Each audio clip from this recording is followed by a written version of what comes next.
What is up, guys? My name is Sitka Regan, and we are back on F1 24 Driver Career. This is Season 2, Episode number 11 today for the Austin Grand Prix. Coming up.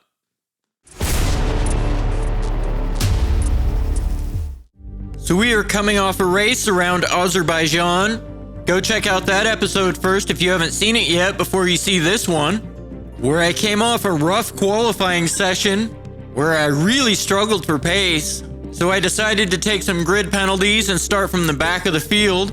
And by the last few laps, I'd recovered up to third, and I was very happy to be on the podium. But a late safety car gave me the opportunity for the win, and I was able to take it away from Verstappen on the very final straight on the final lap. So very good result. In Baku, I was able to extend my points lead in the Drivers' Championship, and I'll try to carry that momentum into my home race around Austin. Looks like we have a couple aerodynamics upgrades in the works. Some extra downforce around Austin would definitely be welcome. Okay, mate, I know we were expecting some new developments to come through, but I'm afraid to say that some of them have failed quality control. But Hulkenberg's front downforce upgrade goes on successfully as we get ready to head into the season break. Before we start the final third of the season, we have 6 races left, including Austin. So let's head into the season break. And following the season break, we have a durability upgrade that's failed. But if it's between the durability upgrade and the downforce upgrade, I'll definitely take Hulkenberg's downforce upgrade, as I finally have enough points to go for a major weight reduction upgrade. But that won't go on until after Mexico, before the 13th race in Portugal. So if we can get it on successfully, that should help us keep pace with the other top 5 teams, as it looks like most teams have brought a major upgrade package to the United States Grand Prix, as Red Bull has further extended its gap at the top of the development chart. But that development chart doesn't really reflect what we've seen in the races thus far. And as we take a look at the standings, I was able to extend my lead in the Drivers' Championship to 27, and I could really put a stranglehold on the championship with a good performance around Austin. And we're still tantalizingly close to Ferrari for second in the Constructors, just 11 points back. Austin is a sprint weekend, so there's a lot of points on offer. Let's head to sprint qualifying. It's the United States love affair with Formula One at the moment, so what a thrill for everyone today to see our drivers lapping COTA at full hot lap speed. It's the Circuit of the Americas, and it's qualifying.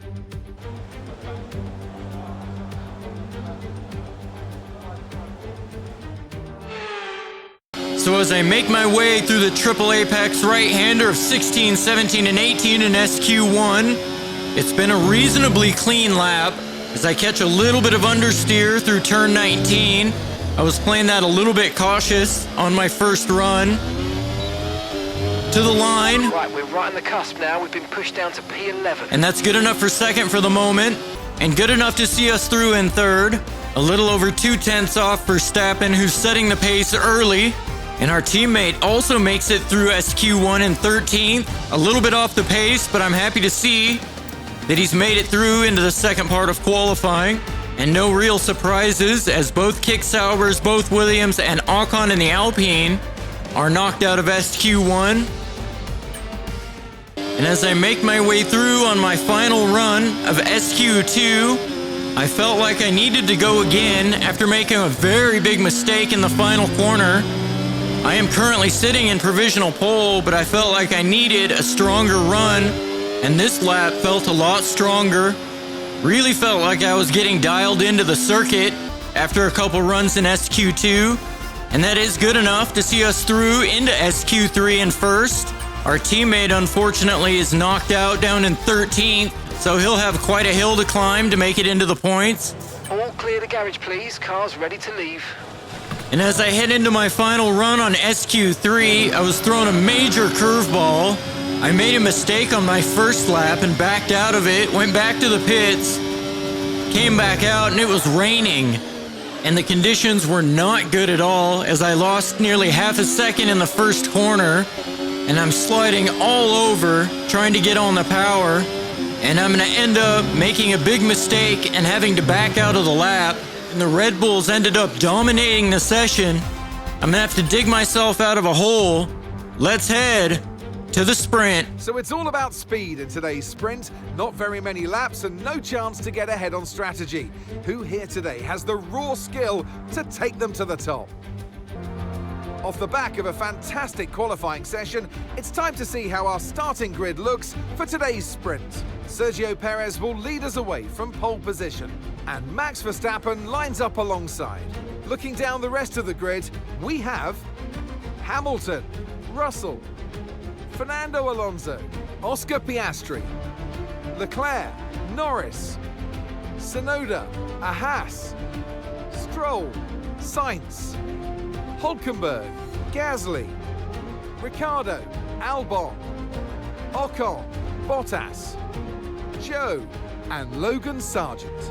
So as we get ready to start the sprint, everybody is on the medium tires. I'm gonna have to dig myself out of a hole starting 10th. After a very strong Q2, that rain really threw off my SQ3 qualifying. Okay, so our system checks are good. We need to stay in formation and start bringing the car up to temperature, please. Get some load into the tyres and work the brakes. We want them nice and warm by the end of this lap. I should be able to make some good progress forward. I do feel like I have very good pace around this track. Okay, incredible parking there. Nice one. That's going to give you the edge if you can get a good launch as the race starts. And the 5 red lights. The Austin Sprint is underway. As I get a little bit of wheel spin off the start, Stroll gets a monster launch from 11th. As we're blocked a little bit, we're going to go to the inside of Norris. We make a little bit of contact with the rear of Leclerc as the Ferraris go side by side down the hill through the little kink that's turn 2, as the Ferraris remain side by side through the S section, as I had to take a big lift to avoid crashing into the back of Leclerc as he let his teammate through. So Tsunoda makes his way up into 7th as I've made my way into 9th, getting past Norris at the start as I use some battery to try to close up to Leclerc and make a move to the inside of both Ferraris into turn 11, still side by side with Tsunoda. I didn't mean to go for a move on both Ferraris as Leclerc got boxed in behind his teammate as Tsunoda has fallen off the back of Piastri. I'm going to use a lot of battery down this long straight, trying to be aggressive early in the race as we go through turn 12 and improve up into 7th, getting past both Ferraris. That'll help us in our constructors battle with the Scuderia. But more importantly, I'm just trying to limit the damage to the Red Bull out front and get within 1 second of Piastri when DRS is activated next lap. And with the DRS activated, Verstappen is going to go for a move on his teammate. I don't think Perez will put up too big of a fight. There should be team orders as Perez is not involved in the Drivers' Championship, as I use the DRS to gain on Piastri and to make a move through up into 6th through turn 12. Piastri is one of our rivals, so that's a bonus as well, and I was very happy with my progress so far. Up 4 places in 3 laps. I set my sights on Russell in the Mercedes next. I was very confident at this point that I could limit the damage to Verstappen, as I felt like my pace so far was very strong. As Russell goes defensive into turn 12, we're going to make a move around the outside of Russell. I had a little bit of a lockup, but did manage to get the car rotated. I will have the inside through turns 13 and 14. Okay, so that's a red flag, no overtaking, and let's get back into the pits, please. So I got that move on Russell done just in time. So let's take a look at what caused the red flag. As Leclerc heads through turn 12, he loses the back end, nearly collects Piastri, and turn 12 turns into a bit of a parking lot with cars reversing all over the place. And the sprint is back underway. Verstappen gets a slow launch. Alonso gets an excellent launch up the inside as they go 3 wide into the first corner. Alonso has launched himself from 4th all the way up to the lead of the race. And apparently there's no team orders post red flag, as Perez is not making this easy on Verstappen as they go through the fast S's side by side. Perez gets ahead, so that's the good news off the restart. The bad news is the car feels very sluggish. Okay, we have a problem with ERS. But the battery pack is still working. The car just doesn't feel right as I dive up the inside of COTA in turn 11. I'd lost 2 places on the restart, 1 to COTA, 1 to Russell, as the car just didn't feel like it wanted to launch. On the restart, as COTA and I go side by side towards turn 12. Okay, expect to see some rain about 10 to 15 minutes from now. I do have the inside line and I'm able to move up into 6th as I again set my sights on Russell to move back into 5th, where I was before the red flag. And on lap 6, I've been able to close right up to the back of Russell. We both have the DRS. I'm using a lot of battery. Russell goes very defensive, forcing me to go around the outside through turn 12. Russell has a bit of a snap trying to get back on the power, and that's going to allow me through up into 5th. And I was actually feeling pretty good at this point, only 2 places behind Verstappen. Setting purple sectors, the car felt very fast again. As I set my sights on Hamilton for 4th, I am a little bit concerned about the soft tires making it. That was the fastest lap of the race. Keep this up. Well done. Another 3 laps, as the degradation on the soft tires in this game is very high. But if I can stay in Hamilton's DRS and defend from Russell, as it stands right now, Verstappen is only gaining 2 points on me in the Drivers' Championship. And in terms of damage limitation, at how bad I thought it was going to be at the start of the sprint, that's actually very good in my opinion. As we set another purple first sector, the soft tires are feeling really good right now. Pushing too hard, it's causing your gearbox to take increased wear. Just be careful. No. And out of nowhere, our gearbox has given up on us. With absolutely 0 warning, I went from setting a purple sector at turn 10 to my gearbox completely giving out before turn 11. Oh, that's so frustrating. And to make matters worse, Verstappen somehow made his way past Perez and Alonso, taking maximum points from the sprint, taking my championship lead from 27 points down to 19. My teammate finished down in 12th, unable to help us in the constructors, as both Ferraris finished in the points, extending their lead over us for second in the constructors to 15. So the pressure for race qualifying and the race has ratcheted up significantly, as I'm forced to put in a brand new gearbox. 2 new gearboxes should be enough to get me through the rest of the season, but it leaves no margin for error. Let's head to qualifying. It's the Circuit of the Americas, and it's qualifying. So this is my only run of Q1. I left it all to do at the end of the session after backing off my first lap. I really had to shake off that gearbox failure, as it kind of got into my head for the first few runs here in qualifying. We've dropped to P17. And that lap was only good enough for 7th, but it's good enough to see us through in 10th, as Verstappen tops the session, less than a 10th ahead of Alonso, who is resurgent after that electric start off the red flag in the sprint. My teammate does manage to make it through in 14th, but is really struggling to find any kind of pace, especially in qualifying, as Ocon manages to make it through Q1 this time, as both Williams, both Saubers, and Ricciardo fails to make it out of Q1. As I head into the final sector on my final run here in Q2, as I'm still struggling to put a lap totally together, as I run a little bit wide through turn 19, just trying to stamp my ticket into Q3 at the moment. I find I've been over-driving throughout this entire session. That lap was good enough for 2nd, but struggling to put it all together for sure, as I'm nearly 4/10ths off Verstappen in 1st. That's not a good sign, as our teammate is knocked out in 14th, unable to find any more pace in Q2, but the surprise elimination is COTA down in 13th. The Japanese driver is still struggling a little bit to find his footing at his new team, as Sainz put in an impressive lap, nearly making it into Q3 in the V-Carb. As I headed out on my final run in Q3, I only had 1 new set of tires, so this lap is gonna be it. I had a bit of a moment through turn 9, so it's not been the best of laps. To the line, that's good enough for 2nd for the moment. There are still some cars on laps, but that is good enough to see us start on the front row of the grid, as Alonso was unable to find a good lap in Q3 after showing a lot of promise in the sprint and early in qualifying. So the top two championship protagonists are starting side by side at the front of the field. Let's head to the grid. Well, you don't need me to remind you that Formula One is now so beloved in the United States that we race here 3 times a year. But let's give respect to COTA, or the Circuit of the Americas, to give it its full name. This place laid the foundations for this moment and still remains the host of the US Grand Prix. We have 10 turns to the left and 10 turns to the right here at the fantastic Circuit of the Americas. Overtaking opportunities into turn 1 and turn 12 of this anti-clockwise track. It's 3.6 miles long, and we should see average lap speeds of around 126 miles per hour.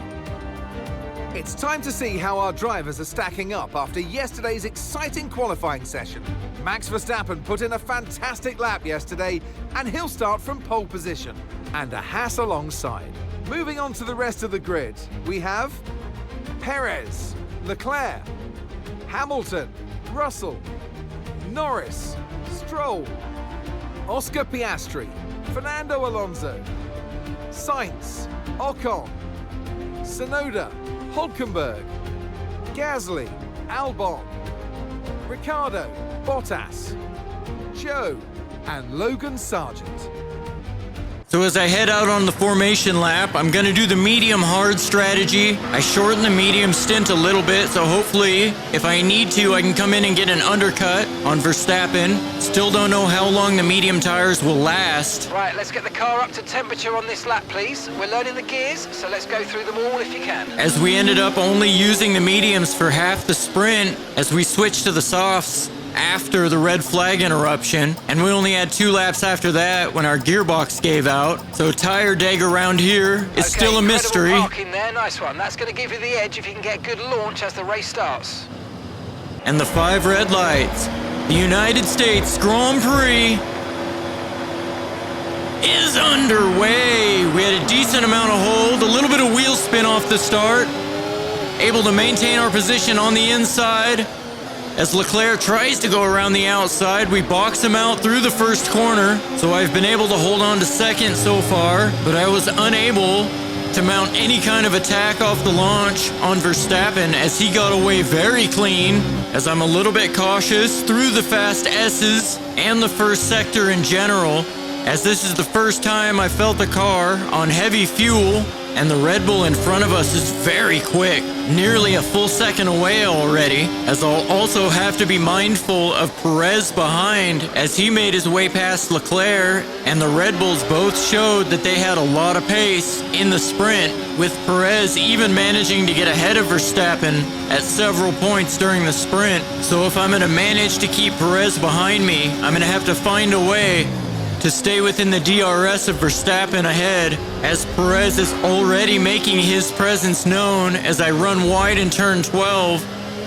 Braking too late, looking back at the second Red Bull, as Verstappen has already opened a 1.2 second gap through 2 sectors, and I was unable to claw back to within a second of Verstappen, leaving me vulnerable to Perez down the DRS straight, forcing me to go defensive as Perez tries to go around the outside through turn 12. I'm able to just fend off the Red Bull, but it just feels inevitable at this point, as Perez's attempted move has created an even bigger gap to Verstappen in the front, as Stroll and Alonso go side by side, battling over 7th and 8th through turn 15, with Alonso just managing to stay ahead. And by lap 4, Verstappen has easily broken the DRS to myself, and I have the second Red Bull of Perez closing quickly. I don't feel like I'm a million miles off the pace, but the Red Bulls just seem to have extra pace in hand. Hopefully they've just nailed the setup for this race, and this isn't a harbinger of the final third of the season, as I'm really gonna struggle to keep Perez behind for much longer.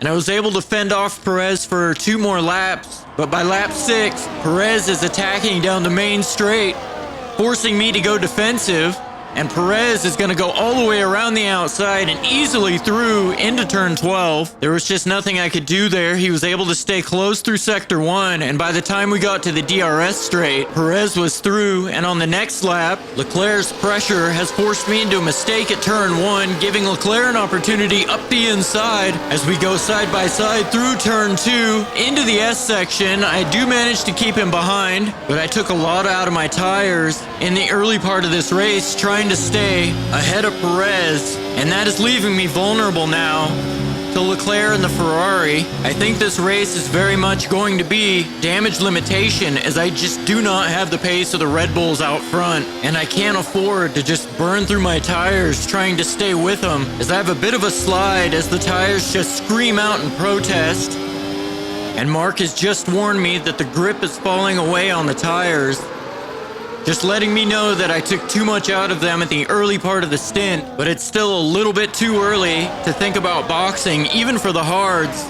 As Leclerc gets aggressive down the main straight, forcing me to go defensive into turn 12, I do manage to keep the monogasque driver behind me, but the battling is allowing the Mercedes of Hamilton and Russell to close up to us, and by the end of lap 11... Okay, the pit window's open, so let's box this lap, I was really struggling on the tires and should have come in one lap earlier. Tried to maximize the undercut as I battle Leclerc through the first corner, and I'm just struggling on the exit of every corner to get on the power, having little snaps and slides. Okay, mate, we've got loads of ERS in reserve, so let's have a big push and use it all up. And Mark wants me to yeet the rest of the battery on this lap, but I still feel like I'm gonna need it for a good out lap.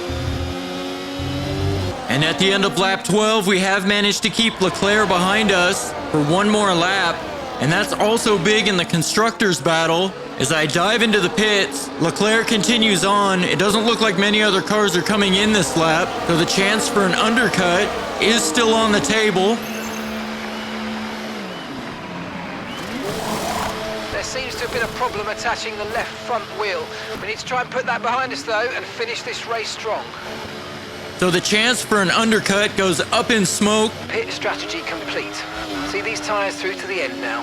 With a nearly 4.5 second pit stop, now I definitely need a strong out lap to try to limit the damage, as I did manage to come out just in front of Logan Sargent and Joe, so thank God for small favors, as I have clean air through the fast Sector 1. Being stuck behind Sargent on old mediums through Sector 1 would have absolutely killed the rest of my race. So as it stands now, I can make up for some of the damage caused in that very slow pit stop. As I come around the final corner, I'll see where I filter in amongst the first cars to make their pit stops. I'll be coming out behind Leclerc and Hamilton, but luckily ahead of Alonso and Norris, who are just exiting the pit road now. So as it stands, the long pit stop will have cost me 2 positions. As I close right up to the back of Hamilton, my tires are up to temperature. His are still not, having just come out of the pits. I am a long way back, but I'm going to burn a lot of battery along with the DRS. I'm going to have to be aggressive with Hamilton into turn 12 as I dive up the inside of the Mercedes driver. Brilliant, nice move, keep going. And make up one of those positions that I lost because of the slow pit stop.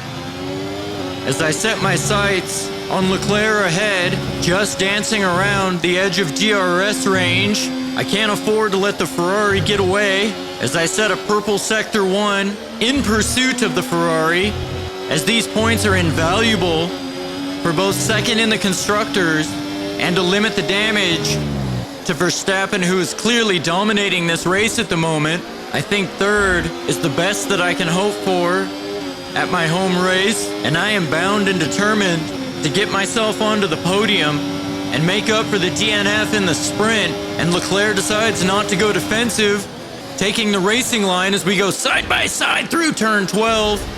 I have the better angle. Okay, gap to the car ahead, 1.7 seconds. And make my way up into third. And on lap 17, Leclerc and I have traded third back and forth with DRS over the last several laps. And that battling has allowed Perez to really pull away in second and allowed Hamilton all the way down to Stroll in ninth to really close up to the back of this battle for third, and potentially putting us at risk of not only falling off the podium, but falling into the clutches of the midfield and falling into the lower end of the points, which we really can't afford here, with Verstappen maximizing the sprint and dominating this race so far, as Leclerc goes defensive, forcing us around the outside through turn 12, but I will have the inside line through the double right-handers of turn 13 and 14, and I do manage to finish off the move into turn 15, dropping Leclerc back down to 4th.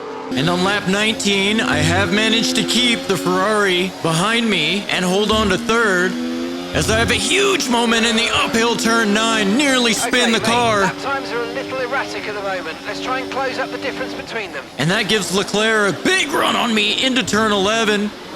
We're side by side down the main DRS straight, but the Ferrari is going to be the one who gets the DRS. I'm going to have to burn a lot of battery here, being wary that Hamilton and the Mercedes is close behind as well, and Hamilton also has the DRS. As Leclerc goes defensive, but we don't mount a challenge into turn 12 on this lap. Instead, I'm gonna wait until lap 20, where I can tuck up behind Leclerc with the DRS, force him to go defensive. As we go side by side through turn 12, Leclerc is fighting hard for this podium as well, and the Ferrari is a bit faster in a straight line, but I am able to finish off the move through the double right-handers of 13 and 14. And a bit further back, we see a battle between Sainz and Bottas. Sainz uses the DRS to get clear of Bottas in the kick Sauber, and he's going to get 2 positions here as Albon is forced to pull off to the side of the road with some kind of mechanical failure. The Williams' tough season continues, and that only brought out a local yellow. There was no safety car necessary to recover Albon's stricken Williams, and I can tell you who doesn't want a safety car is Verstappen, who has a nearly 15-second lead on his teammate for 2nd place, and Perez himself has nearly an 8-second lead over me for 3rd, and we have another yellow flag, and this time it's for Norris retiring. So let's check on what happened to Norris. The McLaren driver was currently running 6th through the S section in Sector 1, and he has huge puffs of smoke coming out of the back of his car. And that's going to spell the end of his day as he pulls over on the outside of turn 9. And with 5 laps left, I check in on the progress of my teammate, who's coming under pressure from Gasly in the Alpine, and Hülkenberg is not miles off the points, battling with the Alpine driver over 12th and 13th. We could really use some help in the constructors from Hülkenberg, but he just hasn't been able to come to grips with our car this season. The upgrades that we've brought to this car have definitely made it capable to be into the points far more often than Hülkenberg's been able to do it, as I have another moment on the uphill turn 9, nearly losing the car, and that allows Leclerc to make his way through. Okay, we lost the position. Try to keep focus. As we have a lockup and make contact with the back of the Ferrari, as Leclerc is very slow through the apex of turn 11. The only upside is we will get the DRS as we are under pressure from Hamilton following my 2nd mistake through turn 9, burning a lot of battery. I'm going to give a go at retaking 3rd as we go side by side with Leclerc through turn 12, taking the inside line through the double right-handers of 13 and 14, and Leclerc decides to back out of it and wait for a better opportunity to attack me for 3rd. On to the penultimate lap. And Leclerc does have the DRS. I'm burning a lot of battery down the back straight. I decide not to go defensive. Leclerc decides to wait. He's going to give it a go on the final lap. As we cross the start-finish line to start the final lap, Leclerc is going to go aggressive, forcing me to take a defensive line into the first corner, as I have a bit of a lockup and run wide through the first corner, but that also pushes Leclerc wide, forcing him to back out of the move, as now it's critical that I save as much battery as I can for the one last DRS zone and Leclerc's final opportunity to take 3rd off me in this race. It's also essential that I do not make a mistake through turn 9, a mistake I've made twice already today. This time I do manage to make it through clean as we head down the hill towards turn 11 to begin the final DRS zone. Has Leclerc saved up enough battery along with the DRS to get past us, as I have a very good exit out of turn 11, burning all of the battery that I have remaining going defensive. Leclerc tries to go around the outside. As we go side by side through turn 12, I have a bit of a lockup and do manage to stay ahead of Leclerc. As we check in on Verstappen, we haven't seen much of him today as he comes through the final corner all by himself, as he has absolutely dominated this race. Nearly 16 seconds lead over his teammate in second as we watch Perez come through for second, who also has a 13-second lead over me for third. And this is the first time I've really felt the development chart reflected in the pace of the cars. Whatever upgrade package Red Bull brought to this race is absolutely working, as they were totally dominant today, taking a 1-2 in the race and the sprint. So the Red Bulls are flexing on everybody, and Verstappen is showing that this race for the Drivers' Championship is by no means over. As I prepare to come through the final corner, I will have limited the damage, I think, as best as possible here at COTA with a podium. Top job, mate. Top job. Yes. I was a bit worried about this one at the start of the weekend, but man, you pulled through. Thank you. Well done. The checkered flag is out. We're going to be hearing that Dutch national anthem again because it's victory for Max Verstappen. Well, that's 2 wins in a row for them now. That's really going to help them gain confidence and start to build that momentum that they're really going to be looking for. Here come today's winners. The team at Red Bull have done a phenomenal job recently, and it's clear to see that they've put in the work, and they should be so proud of the victory they've secured here. So I do manage to hold off Leclerc and finish on the podium around my home race. Unfortunately, more concerning is the pace of the Red Bulls.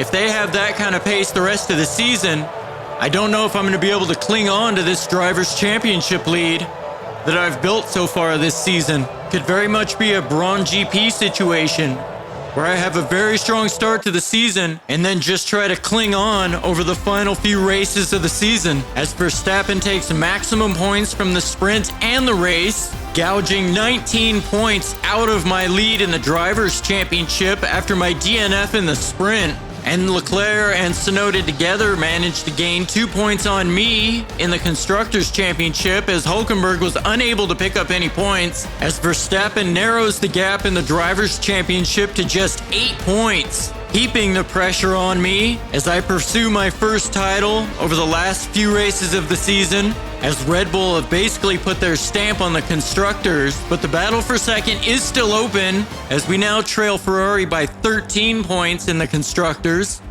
as we see our championship rivalry narrowed down to 8 points after my disappointment in the sprint and damage limitation in the race. And I have managed to pull even with Piastri in terms of rating after outperforming the second McLaren driver around COTA. And my overall rating will get a boost after scoring a podium. But unfortunately, this race just doesn't feel like a win in any way, shape, or form. After taking a 27-point lead into the drivers into the weekend, and coming out of the weekend less than 10 points ahead of Verstappen, as Red Bull seemingly have all of the momentum heading into the next races, as I will need my team to pick it up, as we have a very fast turnaround heading towards the Mexico Grand Prix, as we're gonna have to find a way to outperform the Red Bulls without any time for upgrades to go on. Anyway, guys, that's all I got for this week. I'll see you next week in Mexico. Goodbye.